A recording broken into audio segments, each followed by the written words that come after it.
বাংলাদেশে নড়বড়ে ফুটবলটা নতুনভাবে আশার সঞ্চার করেছে। হামজা চৌধুরীর আগমন উপলক্ষে ব্র্যান্ড ভ্যালু যেমন বেড়েছে, তেমনি অপ্রাপ্তিতে ঘেরা ফুটবলটা যেন ভক্ত সমর্থকদের মাঝে আশার আলো দেখাচ্ছে। তবে এই এত কিছুর মাঝেও যেন দুঃসংবাদ হয়ে এলেন শেখ মোরসালিন। 2023 সালে অভিষেকের পর থেকে তার ফুটবল নৈপুণ্যে মুগ্ধ হয়েছে ভক্তরা। ফুটবলে বাংলাদেশের ঘাটতি ছিল একজন অ্যাটাকিং ফরওয়ার্ডের। মোরসালিন সেই অভাবটা পূরণ করেছিলেন বেশ ভালোভাবেই। তবে স্ত্রীর করা যৌতুক মামলায় তার ক্যারিয়ারে পড়তে পারে শনির দশা।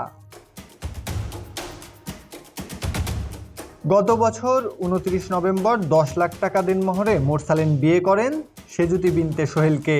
তবে স্ত্রীর দাবি, এরপর থেকে গাড়ি কেনার জন্য 20 লাখ টাকা যৌতুক দাবি করেন মোরসালিন। মানসিক নির্যাতনের শিকার হয়ে শেষ পর্যন্ত আদালতে মামলা দায়ের করেন স্ত্রী। তাই তো আশঙ্কা ছিল ভারতের বিপক্ষে স্কোয়াডে থাকবেন কি মোরসালিন।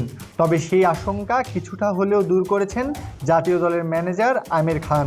ভারত ম্যাচের প্রস্তুতির জন্য শুক্রবার থেকে ক্যাম্প শুরু করবে জাতীয় দল। এই ব্যাপারে বিস্তারিত জানাতে গণমাধ্যমের মুখোমুখি হন আমির খান।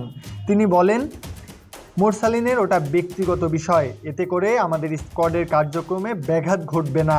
তার বিরুদ্ধে অফিসিয়ালি কোনো নোটিশ আমরা পাইনি, জানিও না বিষয়টি কোন অবস্থায় আছে। সেরকম কিছু হলে যে পদক্ষেপ নেওয়ার আমরা তা নেব। তাই তো আপাতত ভারতের বিপক্ষে দেওয়া 30 জনের প্রাথমিক স্কোয়াডে থাকছেন মোরসালিন। তবে শঙ্কার জায়গাটা থাকছেই, কি আছে ভবিষ্যতে 20 বছর বয়সী এই ফরওয়ার্ডের ভাগ্যে।